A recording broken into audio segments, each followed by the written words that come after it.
جب قیامت کا زلزلہ آئے گا ماں کو اپنی فکر پڑ جائے گی، اپنی جان کی پڑ جائے گی۔ اس دن جو عورتیں حمل سے ہوں گی، قیامت کے خوف اور دہشت کی وجہ سے عورتوں کے حمل ساقط ہو جائیں گے۔ میرا اللہ فرماتا ہے لوگو اس دن جب تم لوگوں کو دیکھو گے، دوسرے لوگوں کو دیکھ کر یہ محسوس کرو گے کہ یہ لوگ نشے میں ہیں، حالانکہ وہ نشے میں نہیں ہوں گے۔ اللہ کا عذاب ان پر اس طرح حاوی ہوگا، قیامت کی گرمی، حشر کے دن کی تپش، خدا کا خوف اور دہشت ان پر اس طرح طاری ہوگی کہ یہ لوگ اپنے قابو میں نہیں ہوں گے،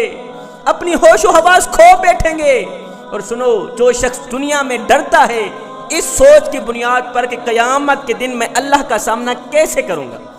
میرا اللہ فرماتا ہے کہ جو شخص دنیا میں رہ کر ڈرتا ہے کہ قیامت کے دن اللہ کا سامنا کیسے کروں گا، کہ اللہ نے تو مجھے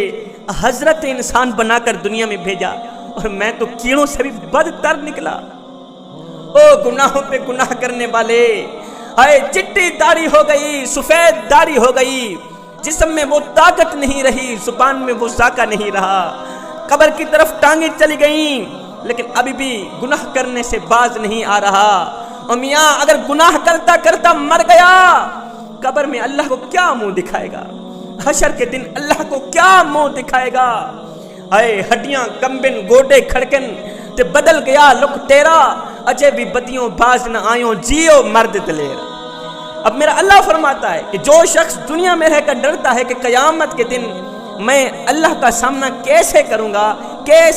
گا، میرا اللہ فرماتا ہے قیامت کے دن میں اسے جنتی 2 باغ عطا کروں گا، اور یہ 2 باغ دوسرے جنتیوں کو ہرگز نہیں ملیں گے۔ حالانکہ دوسرے جنتی ان 2 باغ لینے کی تمنا کریں گے، خواہش کریں گے، لیکن ان کو نہیں دیے جائیں گے۔ یہ 2 باغوں کا تحفہ صرف اسی شخص کو دیا جائے گا جو دنیا میں رہ کر اس سوچ کی بنیاد پر ڈرتا تھا کہ قیامت کے دن میں اللہ کو کیا منہ دکھاؤں۔ بعض لوگ گناہ بھی کرتے ہیں اور یہ بھی کہتے ہیں جی اللہ بڑا ہی غفور الرحیم ہے، غلطیوں پر غلطیاں، گناہوں پر گناہ کرتے رہتے ہیں، بعد میں کہتے ہیں جی اللہ میاں بڑا ہی غفور الرحیم ہے۔ ہاتھوں سے ڈنڈی مارتے ہیں، ناپ تول میں کمی کرتے ہیں، بیٹیوں کا بہنوں کا حق مارتے ہیں، ہر وقت جھوٹ بولتے ہیں، امت مسلمہ کے لیے ہر وقت غلط سوچتے ہیں، کانوں سے غلط سنتے ہیں، غلیظ باتیں سنتے ہیں، منہ سے گندی باتیں نکالتے ہیں، یہاں پر نفاق رکھتے ہیں، بغض کینہ حسد رکھتے ہیں، اور اکڑ اکڑ کر چلتے ہیں، ایڑھی مار کے چلتے ہیں، مسجد کے قریب نہیں جاتے، نماز کے نزدیک نہیں جاتے، پھر بعد میں کہتے ہیں جی اللہ میاں بڑا ہی غفور الرحیم ہے، میاں اللہ میاں بڑا ہی غفور الرحیم ہے، بڑا ہی غفور الرحیم ہے۔ مگر سنو اللہ کا عذاب بھی سخت شدید ہے،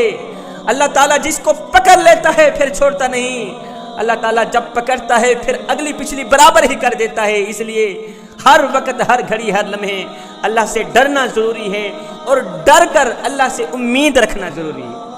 اللہ کی رحمت پہ نظر رکھنا ضروری ہے، ہر وقت اللہ سے ڈرتے رہنا ضروری ہے۔ قیامت کے دن جب جنتی لوگ جہنمیوں سے پوچھیں گے کہ آخر کون سی چیز نے تمہیں جہنم کا ایندھن بنایا، تو وہ سب سے پہلی بات یہ کہیں گے کہ ہم نماز نہیں پڑھا کرتے تھے، کنجر خانوں کو آباد کرتے تھے، لیکن مسجدوں کو ویران۔ افسوس ہم لوگ نماز نہ پڑھ سکے، کاش کہ ہم لوگ دنیا میں اللہ کو سجدے کر لیتے، نماز پڑھ لیتے، کاش کہ دنیا میں اللہ کا گھر آباد کر لیتے،